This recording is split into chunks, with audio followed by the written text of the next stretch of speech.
আজকে থেকে প্রায় 4014 বছর আগের কথা। একটা চমৎকার সভ্যতা ছিল, ঐতিহাসিক সভ্যতা, তার নাম ছিল ব্যাবিলন। এটা ইরাকে ছিল, সেখানে বাবেল নামে একটা শহর ছিল। আমরা অনেকে জানি না যে বর্তমান বাগদাদ হচ্ছে সেই বাবেল নগর। বর্তমান বাগদাদ হচ্ছে সেই বাবেল নগরী। আর বাবেল সম্পর্কে আল কোরআনে কিন্তু আয়াত আছে। এই নগরীতে প্রায় 4014 বছর আগে একটা ফুটফুটে সুন্দর শিশু জন্ম নেয়। দেখতে খুবই সুন্দর, অমায়িক, দেখলেই মানে মন কেড়ে নেওয়ার মতো সুন্দর। এমন কিছু বাচ্চা থাকে কিন্তু দেখলে আদর করতে ইচ্ছা করে, মন কেড়ে নেওয়ার মতো, ইউনিক, সবার চেয়ে আলাদা। এবং জন্ম নিয়েছে সে এমন একটা পরিবারে, যেই পরিবার তৎকালীন সময়কার যে জালেম শাসক নমরুদ, তার প্রধান পুরোহিত, তার নাম আজার। তৎকালীন বাবেলের শাসনকর্তার নাম হচ্ছে নমরুদ এবং তার প্রধান পুরোহিতের নাম আজার। তার ঘরেই জন্ম নিয়েছেন এই তাওহীদের শেকড় ইব্রাহিম আলাইহিস সালাম। আল্লাহ পাকের কি মানে আল্লাহ পাক কি না করতে পারে। যেখানেই আবু জেহেল সেখানেই মুহাম্মদ সাল্লাল্লাহু আলাইহি ওয়াসাল্লামের জন্ম হয়, যেখানেই নমরুদ সেখানেই ইব্রাহিমের মতো মানুষ আসেন, যেখানেই ফেরাউন সেখানে আবার মূসা আসেন। মূসাকে আল্লাহ রাব্বুল আলামিন ফেরাউনের ঘরেই মানুষ করলেন, ইব্রাহিম আলাইহিস সালামকে আল্লাহ পাক আজারের ঘরেই মানুষ করলেন। আজকে আমরা দেখি এরকম সিটি অফ আখিরুজ্জামানে কিছু কিছু দিনী বোন চেহারা না দেখানোর জন্য আন্দোলন করছে। চিন্তা করতে পারেন, যেখানে যত বেশি জাহিলিয়াত সেখানে তত পাক্কা মুসল্লি জন্ম নেবে, মুমিন জন্ম নেবে ইনশাআল্লাহ।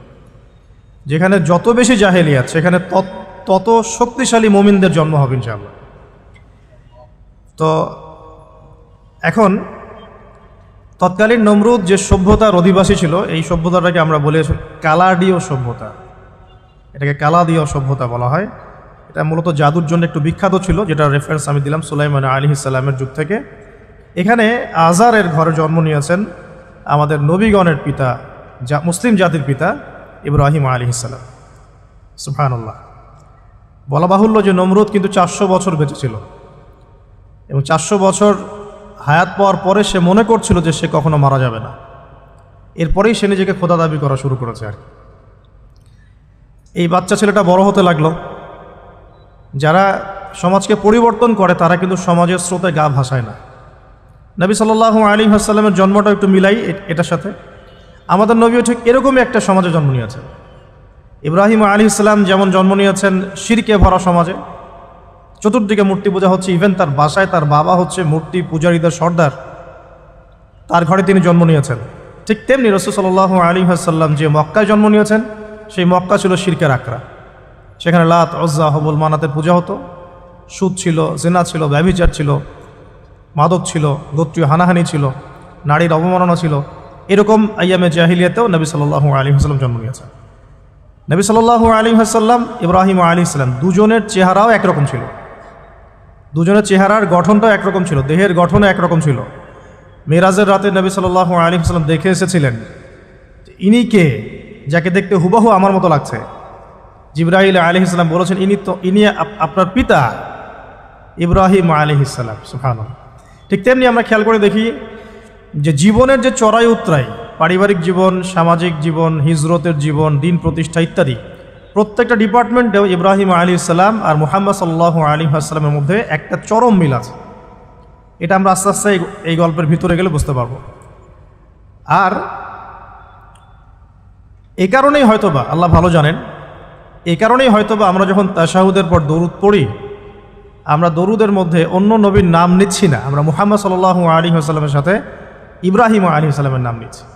হতে পারে এটা একটা কারণ, আল্লাহ ভালো জানেন। এখন এরকম পরিবেশে বড় হতে লাগলেন ইব্রাহিম আলাইহিস সালাম। আমি একটু আগে বলেছি যারা সমাজকে পরিবর্তন করে তারা কখনো সমাজের জাহিলিয়াতের স্রোতে গা ভাসায় না। মুহাম্মদ সাল্লাল্লাহু আলাইহি ওয়াসাল্লাম সমাজ পরিবর্তন করেছেন আইয়ামে জাহিলিয়াতকে মাত্র 23 বছরের ব্যবধানে, কিন্তু তিনি কিন্তু জাহিলিয়াতের সাথে গা ভাসান নাই। তিনি কখনো সুদ খাননি, তিনি কখনো মূর্তি পূজা করেন নাই, তিনি কখনো কোনো অন্যায় গুনাহ করেন নাই, তিনি কখনো মাদকদ্রব্যের কাছেও যান নাই, কিন্তু সমাজটা ছিল এগুলোতে নিমজ্জিত। ঠিক ইব্রাহিম আলাইহিস সালামের ক্ষেত্রেও সেই তিনি একজন প্রধান পুরোহিতের ঘরে জন্ম নিয়েও কখনো মূর্তির ধার কাছে যান না, বরং একটু যখন বড় হচ্ছেন, একটু বড় বলতে ম্যাচিউরড, আমাদের টিকটক প্রজন্মের মতো না, এরা 20-30 বছর হয়ে গেল ম্যাচিউরড হয় না, বুদ্ধি প্রতিবন্ধী, বিকলাঙ্গ। ইভেন ইদানিং আমাদের মেয়েরা ছেলে হচ্ছে আর কি, আমাদের নারীরা এখন পুরুষত্ব দেখাচ্ছে, আর আমরা পুরুষেরা ফেসবুকে একটা স্ট্যাটাস দিয়েই ক্ষান্ত হয়ে থাকি।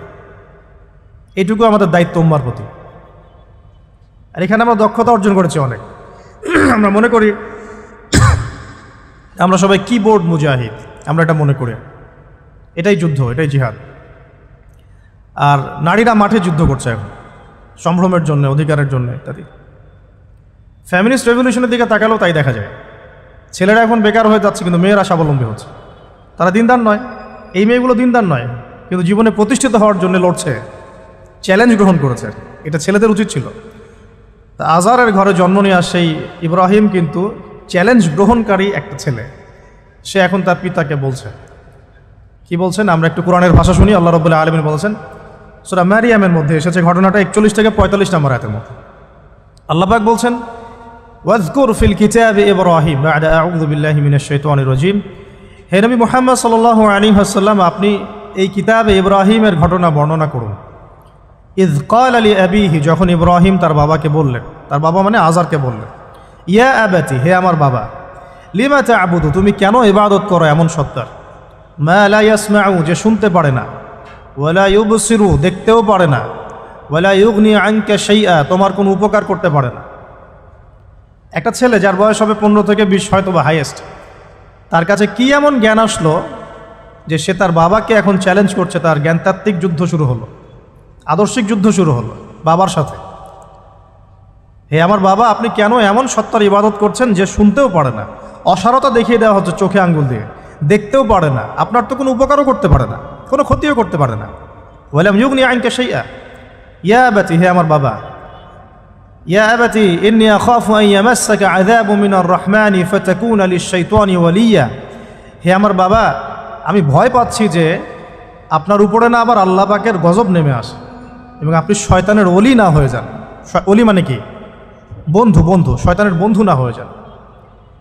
ইয়া আবাতি ইন্নী ক্বাদ জাআনি মিনাল ইলম মা লাম ইয়াতিকা ফাত্তাবি'নি আহদিকা সিরাতান সাওয়্যা। কি চমৎকার কথা! ছোট্ট ছেলেটা বলছে, হে আমার বাবা, আমার কাছে একটা জ্ঞান আসছে, জ্ঞান, আমার কাছে একটা জ্ঞান এসেছে যেটা তোমার কাছে আসে নাই। ফাত্তাবি'নি, তুমি আমার অনুসরণ করো। আহদিকা, আমি তোমাকে পথ দেখাবো। সিরাতান সাওয়্যা, সহজ সরল পথ দেখাবো তোমাকে। সন্তান বাবাকে নসিহত করছে। দেখুন, সন্তান বলছে, আমার কাছে এমন জ্ঞান এসেছে বাবা যেটা তোমার কাছে আসে নাই, তুমি আমাকে ফলো করো, আমার অনুসরণ করো, আমি তোমাকে পথ দেখাবো। Ego problem, ego. আজকেও যখন কম বয়সী কোনো মানুষ বেশি বয়সের কাউকে দাওয়াত দিতে যাবে, এরকম প্রবলেম ফেস করতে হবে। তার বাবা কি বলল, কেন ফেস করতে হবে? আল্লাহ পাক সেটা বলেছেন সূরা বাকারা, এটা এই সূরাটা সূরা বাকারায় বলেছেন, ওয়া ইযা ক্বিলা লাহু ইত্তাকিল্লাহ, কিছু মানুষ আছে যাদেরকে যদি বলা হয় আল্লাহকে ভয় করুন, আখাযাতহুল ইজ্জাতু বিল ইসম, তাদের প্রেস্টিজে লাগে। এক কথায় কি? প্রেস্টিজে লাগে, প্রেস্টিজ নষ্ট হয়। আখাযাতহুল ইজ্জাতু বিল ইসম ফাহাসবুহু জাহান্নাম, আল্লাহ বলছেন ওর জন্য জাহান্নামই যথেষ্ট। ওয়াসাআত মাসীরা, কত নিকৃষ্ট সেই আশ্রয়স্থল। এখনকার সমাজে এই প্রবলেমটা আপনারা ফেস করবেন। যদি আপনার বয়স কম হয়, আপনার কাছে অনেক জ্ঞান থাকলেও মানুষ সমাজের নিতে যাবে না। আপনি ক্রিপ্টোকারেন্সি নিয়ে কথা বলছেন, এক শ্রেণী ধর্মনেতাই আপনার পিছনে লেগে যাবে। আপনি ইসলামিক রেভলিউশন নিয়ে কথা বলবেন, ইসলাম এস্টাবলিশমেন্ট নিয়ে কথা বলবেন, ইউনিটি নিয়ে কথা বলবেন, উম্মার করণীয় নিয়ে কথা বলবেন।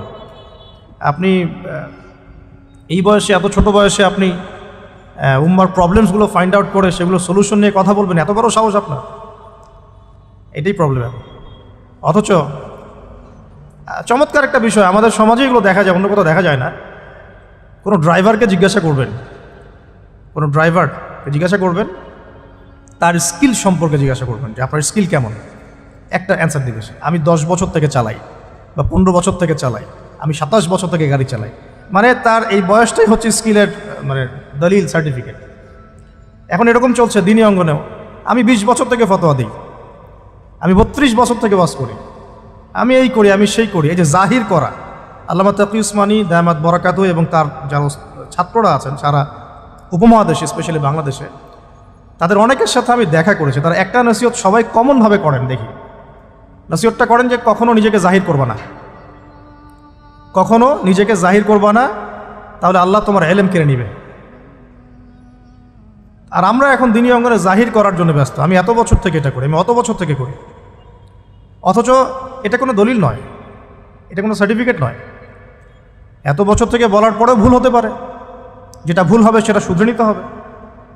আর নবী সাল্লাল্লাহু আলাইহি ওয়াসাল্লাম যায়েদ বিন হারেসা রাদিয়াল্লাহু আনহুকে একটা কাফেলার সেনাপতির দায়িত্ব দিয়েছিলেন যখন তার বয়স মাত্র 17 বছর। কত বছর? 17 বছর বয়সী একজন তরুণ সাহাবী যায়েদ ইবনে হারেসা রাদিয়াল্লাহু আনহু, তিনি নেতৃত্ব দিচ্ছেন এমন সাহাবীদের যে সাহাবীরা তার চেয়ে বয়সে অনেক বড়। এমনকি এই অভিযান শেষ হওয়ার আগেই নবী সাল্লাল্লাহু আলাইহি ওয়াসাল্লাম ইন্তেকাল হয়। তার পরবর্তীতে আবু বকর সিদ্দিক রাদিয়াল্লাহু আনহু সেই অভিযান আবার চালানোর চেষ্টা করেন, আবার চালানোর জন্য মনস্থ করেন। তিনি আবার যায়েদ বিন হারেসা রাদিয়াল্লাহু আনহুকেই নেতৃত্ব দেন।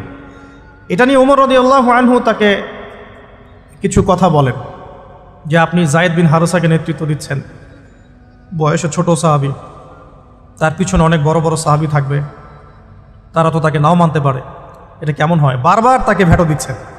শেষমেশ আবু বকর সিদ্দিক রাদিয়াল্লাহু আনহু একটু রেগেই বললেন যে ইস্তা'মালাহু রাসূলুল্লাহ ওয়া আনতা তা'মুরুনি আন আনজি'হু, তাকে স্থলাভিষিক্ত করেছে স্বয়ং আল্লাহর রাসূল, আর তুমি এসে আমাকে বলছো আমি তাকে অপসারণ করব। সুবহানাল্লাহ। নবী সাল্লাল্লাহু আলাইহি ওয়াসাল্লাম যোগ্যতা দেখতেন মানুষের, কার যোগ্যতা কতটুকু আছে। তো ওইদিকে আমি ভিতরে ঢুকছি না। আমরা এখন সোশ্যাল অ্যাফেয়ার্সে যা দেখি যে আমরা যোগ্যতার চাইতে অন্যান্য বিষয়গুলোকে বেশি মূল্যায়ন করা শুরু করি। এতে করে তরুণরা উঠে আসতে পারে না, তরুণদের জার্নি অনেক টাফ হয়। এবং যারা স্পেশালি জেনারেল ব্যাকগ্রাউন্ড থেকে দিনের দিকে আসার চেষ্টা করেন তারা পদে পদে হতাশ হয়, তাদেরকে বুকে নেওয়ার মানুষ খুব কম থাকে। কেন জানি তাকে মানুষ কাউন্টার মনে করে, এনিমি মনে করে, অন্তর্দাহ সৃষ্টি হয়, জ্বালান হয়। হঠাৎ করে উড়ে এসে জুড়ে বসলো, উম্মার দায়িত্ব নিয়ে নিচ্ছে, কোত্থেকে আসলো এটা? এরকম একটা দৃষ্টিভঙ্গি আমরা দেখতে পারি আর কি। আচ্ছা, কাম্য ছিল না এটা। বরং তরবারি যত আপনি শান দিবেন তত ধারালো হবে। তো শান দিবে কারা? যারা তরবাল চালাতে পারে তারাই। যারা চালাতে পারে তারা যদি তরবালকে ভোতা করে দেয় তাহলে তো এটা দিয়ে আপনি জালেমের গর্দান কাটতে পারবেন না। তো যাই হোক, আমরা বেশি হাইথটের কথায় না যাই। আজার এখানে ছিলাম, দেখেন বাবাকে সন্তান উপদেশ দিচ্ছে। এবার বাবার উত্তরটা শোন। বাবা কেন গ্রহণ করলো না? বললাম প্রেস্টিজ ইস্যু। তুমি ছোট মানুষ হয়ে আমাকে এত বড় কথা বলো? হ্যাঁ, তখন বাবা বলছেন আনতা রাগিবুন আনতা আন আলিহাতিনা ইয়া ইব্রাহিম। হে ইব্রাহিম, তুমি কি আমাদের ইলাহগুলো, উপাস্যগুলো থেকে মুখ ফিরাচ্ছ? তুমি কি আমাদের উপাস্যগুলো থেকে মুখ ফিরিয়ে নিচ্ছ? আনতা রাগিবুন আনতা আন আলিহাতিনা ইয়া ইব্রাহিম লা ইল্লাম তানতাহি। যদি বিরত না হও, ঠিক যেমন থ্রেট আমাদেরকে করা হয়, যদি বিরত না হও, লা ইল্লাম তানতাহি লা আরজুমান্নাকা রাহজান মালিয়া। তিনি বলছেন যদি বিরত না হও তাহলে তোমার মাথাটা পাথর দিয়ে মেরে ফাটিয়ে ফেলবে। আরজুমান্নাকা মানে রজম করব। রজম মানে কি? কোমর পর্যন্ত গেথে পাথর মারা। বিবাহিত পুরুষ জেনা করলে যেটা শাস্তি হয়। লা ইল্লাম তানতাহি, যদি বিরত না হও, লা আরজুমান্নাকা রাহজান মালিয়া, দূর হও এখান থেকে বের হও হতভাগা। আমরা বলি না, দূর হও এখান থেকে, ঠিক ওইরকম। যদি ফিরে আসো ভালো কথা, না ফিরে আসলে রজম করে দিব, মাথা ফাটিয়ে ফেলবো পাথর দিয়ে মেরে। এখান থেকে দূর হও হতভাগা। কাকে বলছে এটা?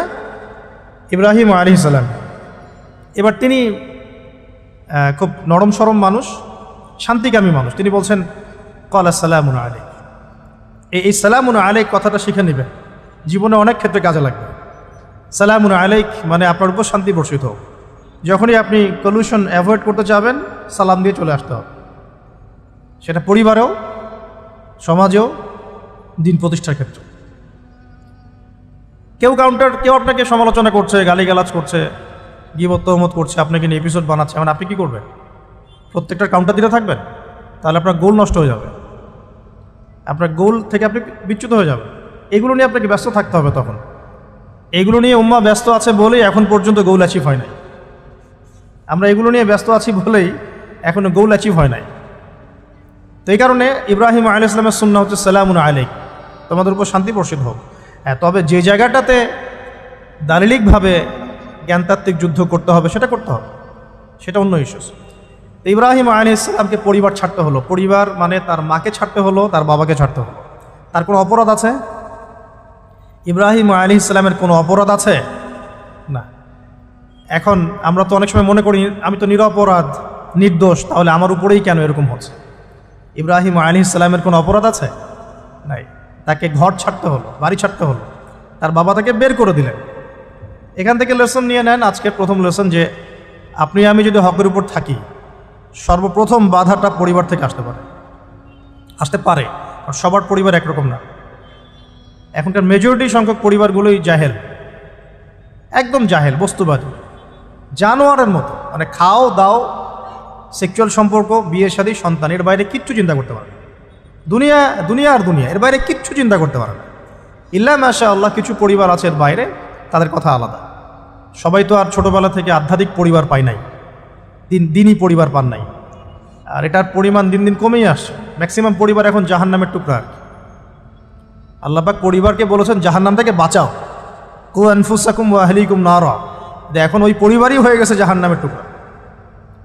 আপনি দিনের পথে চলতে চাইলে প্রথম হোঁচটটা পরিবার থেকে খেতে পারেন। এটা ইব্রাহিম আলাইহিস সালামের জীবনেও যেমন হয়েছে, মুহাম্মদ সাল্লাল্লাহু আলাইহি ওয়াসাল্লাম জীবনে হয়েছে। এই যে মিলাচ্ছিলাম কীভাবে, তার ক্ষেত্রেও সেম। চাচারা শত্রু না? চাচারা শত্রু, আশপাশের মানুষ শত্রু। চাচা এসে বাড়ির সামনে খড়কুটা ফেলে দিয়ে যায়, চাচি এসে ময়লা আবর্জনা ফেলে দিয়ে যায়, কেউ গালি দেয়, কত সমস্যা। যখন নিজের মানুষটা আপনার এগেনস্টে চলে যায় তখন মনটা ভেঙে যাবে, স্বাভাবিক। কারণ নিজের মানুষটা সারা দুনিয়া যদি আপনার বিপক্ষেও থাকে, কাছের কিছু মানুষ আপনার পক্ষে থাকে, তখন আপনি বাসাতে অ্যাটলিস্ট সিংহ, তখন বাসা থেকে এনার্জি নিয়ে বাইরে যুদ্ধ করতে পারবেন।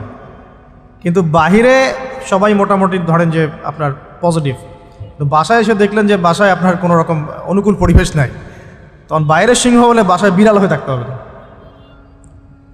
দেখেন ইব্রাহিম আলাইহিস সালামের জীবনে আর মুহাম্মদ সাল্লাল্লাহু আলাইহি ওয়াসাল্লামের জীবনে একটা স্পেশাল নেয়ামত ছিল, সেটা হলো স্ত্রীদের নেয়ামত। বাহিরের মানুষ অনেক কিছু বলছে, গালিগালাজ করছে, মারছে, কাটছে, থুতু দিচ্ছে, সমালোচনা করছে, কিন্তু বাসায় ইব্রাহিম আলাইহিস সালামের আছেন সারা, হাজেরা, আর মুহাম্মদ সাল্লাল্লাহু আলাইহি ওয়াসাল্লামের আছেন খাদিজা। অ্যাটলিস্ট বাসায় আপনি একটা কি বলবো যে বড় একটা প্রশান্তির জায়গা আপনার বাসায় আছে। তো এটা একটা বড় নিয়ামত যেটা ইব্রাহিম আলাইহিস সালাম এখন হারালেন কিভাবে? বাবা বাসা থেকে বের করে দিল।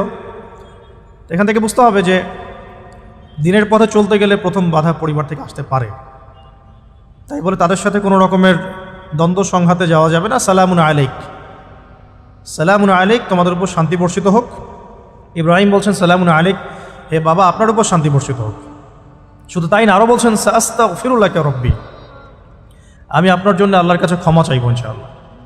ইন্নাহু কানা বি হাফিয়া, তিনি আমার প্রতি খুব মার্সিফুল, আশা করি তিনি আমার দোয়া কবুল করবেন। কিন্তু যখন তিনি জানতে পেরেছিলেন যে তার বাবা শিরকের উপর আছেন, আল্লাহ পাক মাফ করবেন না, সূরা তওবার মধ্যে আছে, তখন থেকে তিনি আর ক্ষমা চান নাই, বাবার জন্য ক্ষমা চান নাই। এবার ইব্রাহিমের সফর শুরু হলো, একাকিত্বের সফর। তার মানে একটা বিষয় এটাও শিখতে হবে, হকপন্থীদের সাথে আল্লাহর দেয়া একটা বিশেষ নিয়ামত হচ্ছে একাকিত্ব। হকপন্থীদের লাইফে আল্লাহ পাকের পক্ষ থেকে একটা বিশেষ অনুগ্রহ হচ্ছে একাকিত্ব। মানে একাকিত্ব কেন নিয়ামত বললাম? কারণ একাকিত্ব মানুষকে আল্লাহ চিনিয়ে দেয়। অনেক আলেম দেখবেন যারা জেল খেটে বের হয়েছেন, তারা সবাই একটা কথা বলবেন, জেলখানায় আমরা আল্লাহকে চিনেছি। সব আলেমরা এই কথা বলে যারা ওখান থেকে বের হয়ে আসে। কারণ একাকিত্ব মানুষকে গভীরভাবে ভাবায়, আল্লাহকে পাওয়ায়, আল্লাহর কাছে দোয়া করতে শেখায়, মানুষকে বোঝায় যে আল্লাহ ছাড়া কেউ নয় সাহায্য করার। তো যারা হকপন্থী হয়, একাকিত্ব তাদের বরণ করতেই হয়। এটা মাথায় রেখে পথ চলতে হবে। ইব্রাহিম আলাইহিস সালাম পথ চলা শুরু করলেন। এবার কি হলো? তিনি কি বাসা থেকে বের হয়ে সেই এলাকা, ওই নমরুদের দেশ ছেড়ে চলে গিয়েছিলেন? উত্তর না। প্রথমে তিনি চলে যান নাই, প্রথমে তিনি ওই সমাজেই থেকেছেন, থেকে দাওয়াত দেওয়ার চেষ্টা করেছেন। তিনি ওই সমাজেই থেকে দাওয়াত দেওয়ার চেষ্টা করছেন, ঠিক মুহাম্মদ সাল্লাল্লাহু আলাইহি ওয়াসাল্লামের মতো। সমাজের মানুষ যখন নির্যাতন নিপীড়ন করছেন, তিনি কি শুরুতেই সমাজ ছেড়ে বের হয়ে চলে গেছেন? না, 13 বছর দাওয়াত দিয়েছেন। কত বছর? 13 বছর। তো ইব্রাহিম আলাইহিস সালাম সমাজের মানুষকে দাওয়াত দেন। কিভাবে দেন? কোরআনে এভাবে ভাষা আসছে। আমি সূরাগুলোর নাম বলে দিই, আপনারা একটু চেক করে নিন। সূরা আম্বিয়ার মধ্যে আসছে, সূরা সফফাতের মধ্যে আসছে, সূরা আনআমের মধ্যে আসছে। তো তিনি দাওয়াত দেন এভাবে যে ওয়াইজ ক্বালা ইব্রাহিম, যখন ইব্রাহিম বললেন লিআবিহি ওয়া কওমিহি, তার বাবাকে এবং তার কওমকে বললেন, মা হাযিহি তামাসিলুল্লাতী আনতুম লাহা আকিফুন, তোমরা এইসব কি মূর্তির উপাসনা করো, এদের চারপাশে ঘুরতে থাকো, কি সব করো? তো তারা বলে যে নাহনু বাল ওয়াজাদনা আবাআনা কাযালিকা ইয়াফআলুন, আমরা আমাদের বাপ দাদাদেরকে দেখেছি এইভাবেই করতে। তাদের রেফারেন্স কিন্তু এটাই ছিল, কোনো দালিলিক জ্ঞানতাত্ত্বিক যুক্তি বিজ্ঞান দর্শন এখানে নাই।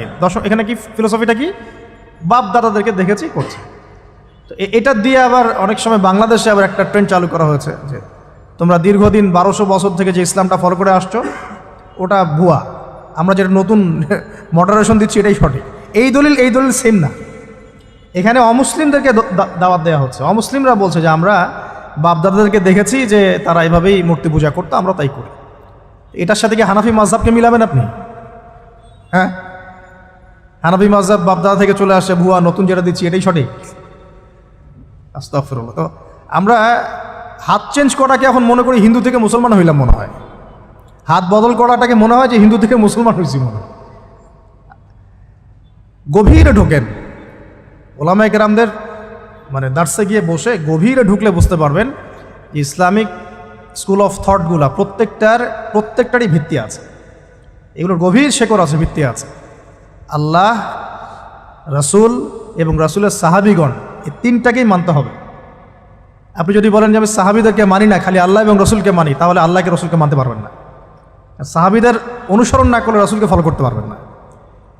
তো ওইটা আজকের ইস্যু না, এটা ফিকহি অনেক ব্যাপার, গভীর ব্যাপার, এটা অন্যদিন কথা হবে। এই দলিল কিন্তু সেম করা যাবে না। আবার যে আমরা বাপ দাদা থেকে দেখে আসছি তোমরা নামাজ এইভাবে পড়ো, এই নামাজ ওই দলিল চলবে না, আমারটা ঠিক, এটা ঠিক না। নামাজ যেটা পড়ে আসে তারা এটা ঠিক আছে, এর প্রত্যেকটা দলিলের মধ্যে অথেন্টিসিটি আছে।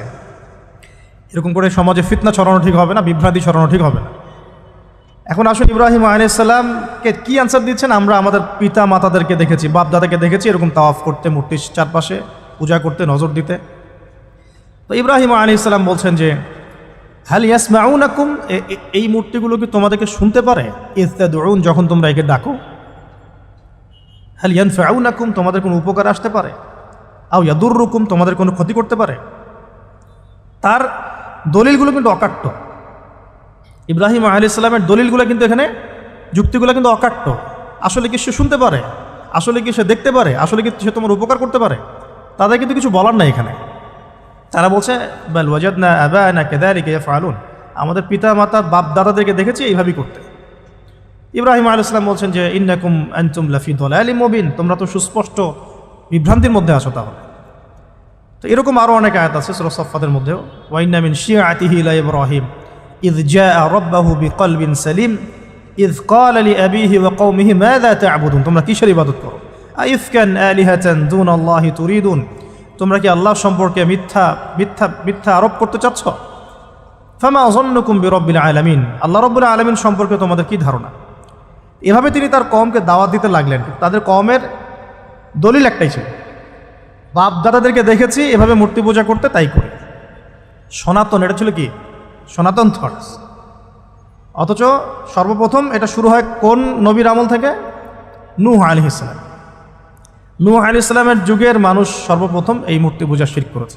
এর আগে মূর্তি পূজা ওয়ার্ল্ডে ছিল না, নূহ আলাইহিস সালামের যুগ থেকে শুরু হয়েছে। তাহলে এটাকে আমরা সর্বোচ্চ পর্যায়ে সনাতন বলতে পারি না। তারও আগে যে সময় চলে গেছে, ওই সময় মানুষ তাওহীদপন্থী ছিল। আদম আলাইহিস সালামের যুগে তখন মানুষ এই কাজ করতো না। শুরুটা কেমন করে হলো? ভালো উদ্দেশ্যেই শুরু হয়েছিল, ভালো মনে করে। কেমন?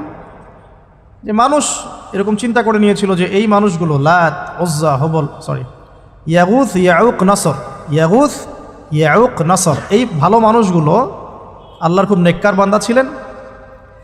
তাদের স্ট্যাচু তৈরি করা যায়, তৈরি করলে কি হবে? এগুলোকে দেখলে আমাদের আগ্রহ জন্মাবে ইবাদত করার ব্যাপারে। এটা ছিল ওদের থটস। শয়তান এভাবেই তাদেরকে ইনফ্লুয়েন্স করেছিল আর কি। তারা তাই করলো। এই জেনারেশনটা যখন মারা গেল, পরের জেনারেশন যখন আসলো, তখন শয়তান ওদেরকে বোঝালো, ধরেন 100-200 বছর পরে বোঝালো যে ওরা খুব ভালো মানুষ ছিল, ওদের মূর্তিকে মসজিদের বাইরে না রেখে ভিতরে ঢুকিয়ে ফেলো, তাদেরকে সেজদা করতে হবে না, ভিতরে ঢুকিয়ে ফেলো, এবাদতে মনোযোগ আসবে। পরের জেনারেশন এই কাজটাই করলো। থার্ড জেনারেশনকে শয়তান বোঝালো যে সরাসরি ওদের কাছে চাইলেই হবে, তারা আল্লাহ পাকের অনেক মানে কি আনুগত্যপ্রাপ্ত নৈকট্যপ্রাপ্ত বান্দা, সরাসরি তাদের কাছে চাইলেই হবে। আল্লাহর কাছে চাওয়া এখানে চাওয়া একই কথা, ওখানে সেজদা করা এখানে সেজদা করা একই কথা। এখান থেকে শুরু হলো সরাসরি স্ট্যাচু ওয়ার্শিপ। সরাসরি স্ট্যাচু ওয়ার্শিপিং এখান থেকে শুরু হয়েছে। তা আমরা আমাদের হিন্দু ভাই বোন যারা আছেন, আমাদের আশপাশে অমুসলিম ভাই বোন, তাদের প্রতি সম্মান রেখেই এই হিস্ট্রিগুলো পড়তে বলবো আর কি, এবং যুক্তি দর্শনগুলো খুঁজতে বলবো। আসলে কি তারা শুনতে পায়? আসলে কি সে আমার কোনো উপকার করতে পারে? আসলে কি সে আমার কোনো ক্ষতি করতে পারে? আসলে কি সে সৃষ্টিকর্তার প্রতিমূর্তি হতে পারে কিনা? তো আমরা এটা আহ্বান জানাবো, আমরা কারো ধর্মীয় অনুভূতিতে আঘাত করব না। ইসলাম আমাদেরকে এটা শিখায় না।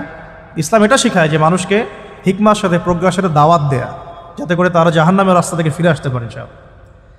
এখন আসুন, আরও একটা দাওয়াত ইব্রাহিম আলাইহিস সালাম তার কওমকে দিলেন। সেটা কি? এবার এখানে সমাজের মানুষের সাথে ওই সমাজের ধর্ম নেতারাও ছিল। সমাজে কিন্তু কয়েক শ্রেণীর মানুষ থাকে, মানে সামাজিক নেতা, ধর্মনেতা, রাষ্ট্রনেতা।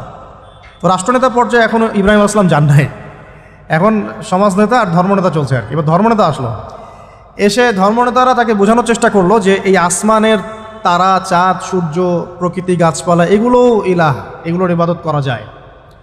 এই ঘটনা আল্লাহ রাব্বুল আলামিন সূরা আনআমের মধ্যে বলেছে।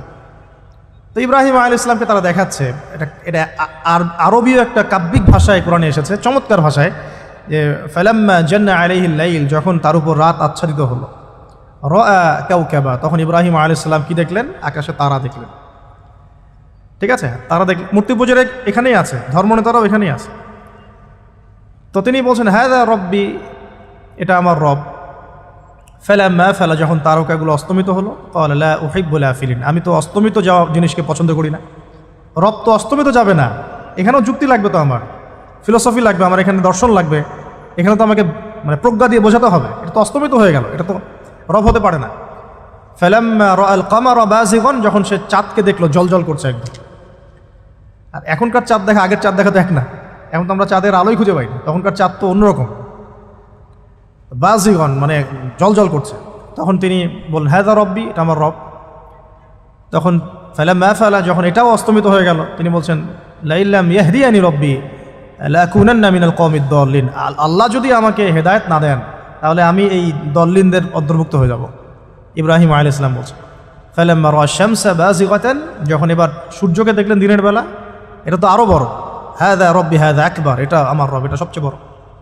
হাযা আকবার, এটা সবচেয়ে বড়। ফালাম্মা আফালাত, এটা যখন অস্তমিত হয়ে গেল, তখন তিনি বলছেন এই কথাটা যে ইয়া কওমি ইন্নী বারিউম মিম্মা তুশরিকুন, হে আমার কওম, তোমরা যেগুলোকে দিয়ে আল্লাহর সাথে শরিক করছো, এখান থেকে আমি আমার চেহারাকে ফিরিয়ে নিলাম। সুবহানাল্লাহ। তখন তিনি এই কথাটা বলেন ইন্নী ওয়াজ্জাহতু ওয়াজহিয়া লিল্লাযী ফাতারাস সামাওয়াতি ওয়াল আরদা হানিফাও ওয়া মা আনা মিনাল মুশরিকিন, আমি আমার চেহারাকে ফিরিয়ে নিচ্ছি এই আসমান সমূহ এবং জমিনের সৃষ্টিকর্তার দিকে, এবং আমি মুশরিকদের অন্তর্ভুক্ত নই। ইন্না সলাতি ওয়া নুসুকি ওয়া মাহইয়ায়া ওয়া মামাতি লিল্লাহি রাব্বিল আলামিন, আমার সলাত, আমার কুরবানি, আমার স্যাক্রিফাইস, আমার জীবন, আমার ফুল লাইফ, আমার মৃত্যু, সব কিছু কার জন্যে? জগৎসমূহের প্রতিপালক আল্লাহর জন্যে। লা শারীকা লাহু, তার কোনো শরিক নাই। ওয়া বিযালিকা উমিরতু, এই একনিষ্ঠভাবে তার ইবাদত করার জন্যই আমি আদিষ্ট হয়েছি। ওয়া বিযালিকা উমিরতু ওয়া আনা মিনাল মুসলিমিন, এবং আমি মুসলিমদের অন্তর্ভুক্ত। এই শুরু হলো এবার পুরো স্পষ্টভাবে তাওহীদের ঘোষণা দেয়া। তবে ইব্রাহিম আলাইহিস সালামের এক একটা পদক্ষেপ কি যৌক্তিক না, বৈজ্ঞানিক না, এবং অকাট্য প্রমাণ আছে না, এগুলোকে কিন্তু ভেদ করতে পারছে না তারা। এবার ইব্রাহিম আলাইহিস সালাম চিন্তা করলেন তারা এবার উচিত শিক্ষা দিতে হবে। তবে আগে বলে নেই, এই যে উচিত শিক্ষাটার কথা বলছে, এটা আবার আপনারা খবরদার ভুলেও কোথাও দিতে যায় না, ঠিক আছে? এটারও সময় আছে। ইব্রাহিম আলাইহিস সালামের সাথে নবী সাল্লাল্লাহু আলাইহি ওয়াসাল্লামের জীবনের মিলের কথা বলছিলাম। নবী সাল্লাল্লাহু আলাইহি ওয়াসাল্লাম মক্কা বিজয়ের আগে কি কখনো মূর্তির গায়ে হাত দিয়েছেন কিনা? বলেন দিয়েছেন? যখন মক্কা বিজয় হয়ে গেছে, পুরো স্টেটই আপনার, অথরিটি আপনার, তখন আপনি আপনার অ্যাকশন নিতেই পারেন, সেটা আপনার ব্যাপার। তখন আপনি কি করবেন? মুহাম্মদ সাল্লাল্লাহু আলাইহি ওয়াসাল্লাম কাবা ঘরে ঢুকে তখন মূর্তি ভেঙেছেন এবং বলেছেন ওয়াকুল জা আল হক ওয়া যাকাল বাতিল ইন্নাল বাতিলা কানা যাহুকা, তাই না? তো ইব্রাহিম আলাইহিস সালাম এবার শিক্ষা দেওয়ার চিন্তা করছেন। তিনি বলছেন যে যখন এরা মেলাতে যাবে, ওই উৎসবে যাবে, তখন আমি এদেরকে দেখে নিব। এটা কুরআন চমৎকারভাবে বলেছে যে ইয ক্বালা লিআবিহি ওয়া কওমিহি মাযা তা'বুদুন ইফকান আলিহাতান দুনাল্লাহি তুরিদুন ফামা যান্নুকুম বিরাব্বিল আলামিন। হ্যাঁ, ফারাগা ইলা আলিহাতিহিম ফাকালা আলা তা'কুলুন। ইব্রাহিম আলাইহিস সালাম এবার যখন ওরা মেলায় চলে গেছে, তো যাওয়ার আগে আবার ইব্রাহিম আলাইহিস সালাম বলছিলেন যে ইন্নী সাকিম, আমি হচ্ছি অসুস্থ। আমি কি অসুস্থ? নাযারা নাযরাতান ফিন নুজুম। ইব্রাহিম আলাইহিস সালাম রাতের বেলা আকাশের দিকে তাকালেন একবার, তাকিয়ে ওদেরকে বললেন যে ইন্নী সাকিম, আমি অসুস্থ। এটা কৌশল, আমি অসুস্থ, এটা কৌশল। এই কৌশল আবার সব জায়গায় খাটাতে যায় না। তো এবার যখন তারা চলে গেল, ফারাগা ইলা আলিহাতিহিম ফাকালা আলা তা'কুলুন, এবার তিনি ওই মূর্তি গৃহ যেটা ওদের, ওখানে ঢুকে বলছেন যে আলা তা'কুলুন, তোমাদের কি হলো, খাচ্ছ না কেন? কাদেরকে বলছে এই কথা? মূর্তি, খাচ্ছ না কেন? আলা তা'কুলুন। ফারাগা ইলা আলিহাতিহিম ফাকালা আলা তা'কুলুন মা লাকুম লা তানতিকুন, কি হলো, কথা বলছো না কেন? মা লাকুম লা তানতিকুন, কি হলো, কথা বলছো না কেন? এবার ফারাগা আলাইহিম দরবাম বিল ইয়ামিন, এবার ইয়ামিন মানে ডান হাত, ডানাতে যা পেয়েছিলেন আর কি, তা দিয়ে সবগুলোকে ভেঙে চুরমার করে ফেলছে।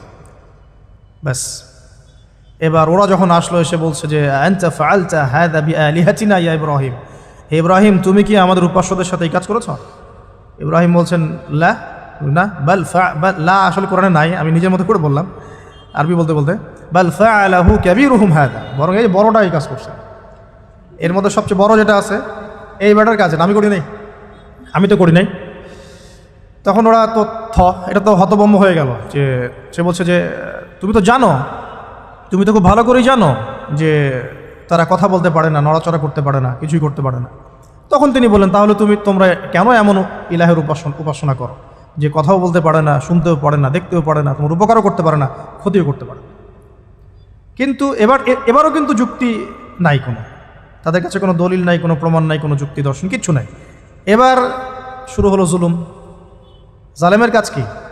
যুক্তি, জ্ঞান, দর্শন, বিজ্ঞান এগুলো দিয়ে যখন পরাস্ত, এগুলো দিয়ে পারছি না, এবার পেশি শক্তি। এবার কি? পেশি শক্তি। ব্যাস, এবার পেশি শক্তি। ইব্রাহিম আলাইহিস সালামকে নিয়ে যাওয়া হচ্ছে নমরুদের দরবারে। এবার চলো, এবার তোমার আজকে খবর আছে। এবার পুরো রিমান্ড হবে 7 দিনের। একদিন রিমান্ড হলেই অবস্থা খারাপ হয়ে যাওয়ার কথা। ইব্রাহিম আলাইহিস সালামকে এবার নিয়ে যাচ্ছে ধরেন নমরুদের কাছে, কি যে হবে আল্লাহ ভালো জানেন। ইব্রাহিম আলাইহিস সালাম যখন যাচ্ছেন তখন কি তিনি জানতেন যে আল্লাহ পাক তাকে আগুন থেকে বাঁচাবেন? এই ঘটনা যে ঘটবে তিনি কি জানতেন? আচ্ছা, আমরা না হয় জানি যে এমনটা হয়েছিল। ইব্রাহিম আলাইহিস সালাম ওই সময় তো আর জানতেন না যে কি হতে যাচ্ছে। তার মানে তার ওই সময় তার ইমানের তেজ, তার স্থিরতা, ইস্তেকামা এবং তাওয়াক্কুল কত বেশি ছিল। তাকে নিয়ে যাওয়া হচ্ছে। এবারে নমরুদের সামনে দাঁড় করিয়ে নমরুদ এবার একটু মজা নিয়ে জিজ্ঞাসা করলো যে কে তোমার রব? ওই কবরের প্রশ্ন করার মতো, মান রব্বুক, তোমার রব কে? তো ইব্রাহিম আলাইহিস সালাম বলছে রব্বি আল্লাযী ইউহয়ী ওয়া ইউমীত, আমার রব তিনি যিনি জীবন দেন, মৃত্যুও দেন। এবার নমরুদ বলছে ক্বালা আনা উহয়ী ওয়া উমীত, আমি তো জীবন দিই আর মৃত্যু দেই। কিভাবে? একজন যাবজ্জীবন প্রাপ্ত আসামিকে ডেকে নিয়ে ছেড়ে দিল, দিয়ে বললো যে জীবন দিলাম। আর একজন আসামিকে ডেকে তৎক্ষণাৎ মৃত্যুদণ্ড দিয়ে মৃত্যু দিলাম। তো ইব্রাহিম দেখলেন আলাইহিস সালাম এ তো মোটা বুদ্ধির মানুষ, কারণ যে যত বড় জালেম হয় তার বুদ্ধি তত মোটা হয়, কিন্তু এটা মাথায় রাখবেন। ফেরাউনের মতো জুলুম মানুষের বুদ্ধি লোপ করে দেয়, আর শিরক মানুষের মধ্যে ভয় সঞ্চার করে। যখন আপনি শিরক করতে থাকবেন মনে খুব ভয় কাজ করবে। এবং মুশরিক বাহিনী কখনো ইসলামের বিজয় লাভ করতে পারে নাই। যে মুসলিম সেনাবাহিনীর মধ্যেও শিরক ছিল না, ওরা যুদ্ধের মাঠে পরাজিত হয়ে গেছে। ইতিহাস ঘাটবেন, মুসলিম যে সেনাবাহিনীর মধ্যে শিরক ছিল ওই সেনাবাহিনী পরাজিত হয়ে গেছে। আবার অল্প গুটি কয়েক সেনাবাহিনী তারা তাওহীদপন্থী ছিল, তারা জয়লাভ করেছে। ইতিহাস ঘেটে দেখবেন। তো জুলুম কি করে? বুদ্ধি লোপ পায়। নমরুদের বুদ্ধি লোপ পেয়ে গেল। তো ইব্রাহিম আলাইহিস সালাম বলছেন রব্বি আল্লাযী ইউহয়ী ওয়া ইউমীত, এ তো এটা বুঝলো না। তাহলে ইন্নাল্লাহা তাআলা ইন্নাল্লাহা ইয়াতি বিশ-শামসি মিনাল মাশরিক ফাতি বিহা মিনাল মাগরিব, ইব্রাহিম আলাইহিস সালাম বলছেন যে আল্লাহ রাব্বুল আলামিন আমার আল্লাহ তিনি পূর্ব দিক থেকে সূর্য ওঠান, তো তুমি যদি ইলাহ হয়ে থাকো তাহলে পশ্চিম দিক থেকে উঠাও। এটা আরও বড় অকাট্য দলিল হলো। তার অবস্থাটা আল্লাহ ব্যাখ্যা করছেন এভাবে, আল্লাহ বলছেন ফাবুহিতাল্লাযী কাফার, কাফের একদম হতভম্ব হয়ে গেল। হতভম্ব হয়তো লাভ নাই, বেশি শক্তি আছে আমার, তোমার যুক্তি বিজ্ঞান দর্শন থিওরি তো আমার দরকার নাই, তোমার দিনের জ্ঞানের এলিমেন্ট তোমার দরকার নাই, তোমার ওয়াজ নসিহতের আমার দরকার নাই, আমার কাছে কি আছে? বেশি শক্তি আছে, পিটায় সব সিধা করে ফেলা একেবারে। ব্যাস ইব্রাহিম আলাইহিস সালামের জন্য বলছে ফাআল হাররিকুহু ওয়ানসুরু আলিহাতাকুম, একে জ্বালায় দাও, পুরায় দাও, একে জ্বালায় পুরায় দাও, তোমাদের ইলাহদেরকে সাহায্য করো। আল্লাহ পাক অন্য জায়গায় বলছেন যে ফাআরাদু বিহি কাইদান ফাজআলনাহুমুল আসফালিন, তারা ইব্রাহিম আলাইহিস সালাম কিনা একটা বিশেষ বড় একটা কৌশল করল। এই কৌশলটা কি ছিল? তাকে অগ্নিকুণ্ডের মধ্যে ফেলে দেওয়ার একটা চেষ্টা করলো, আগুন জ্বালিয়ে রাখলো, বলা হয় 40 দিন, এগুলো হিস্ট্রি বা তাফসীরুলতে আসছে, আমি জাস্ট পুরান টেক্সট টু দ্য পয়েন্ট বলছি। তো আগুন দাউ দাউ করে জ্বলতে লাগলো, ওই ব্যাবিলন ওখানকার সব মানুষ দেখছে বিষয়টা। ইব্রাহিম আলাইহিস সালামকে ফেলে দেওয়া হবে। দেখেন, যখন ফেলে দেওয়া হবে তখন কি ইব্রাহিম জানতেন যে তিনি আগুনে পুড়বেন না? তিনি তাহলে প্রস্তুত ছিলেন, তিনি তখন জীবন দেওয়ার জন্য প্রস্তুত ছিলেন। ঠিক আছে, এখন তাকে ফেলে দেওয়া হচ্ছে, ঠিক ওই সময়ে জিবরাইল আলাইহিস সালামের আগমন। সুবহানাল্লাহ। তিনি এসে বলছিলেন যে আমার কাছে কোনো হাজত আছে নাকি আপনার? তখনও ইব্রাহিম আলাইহিস সালাম বলেছেন আপনার কাছে আমার কোনো হাজত নাই। হাসবি আল্লাহ ওয়া নি'মাল ওয়াকিল, এই যে কথাটা আমরা বলি হাসবুনাল্লাহ ওয়া নি'মাল ওয়াকিল, হাসবি আল্লাহ ওয়া নি'মাল ওয়াকিল, ইব্রাহিম আলাইহিস সালাম বললেন আল্লাহই আমার জন্য যথেষ্ট এবং তিনিই আমার উত্তম কর্মবিধায়ক।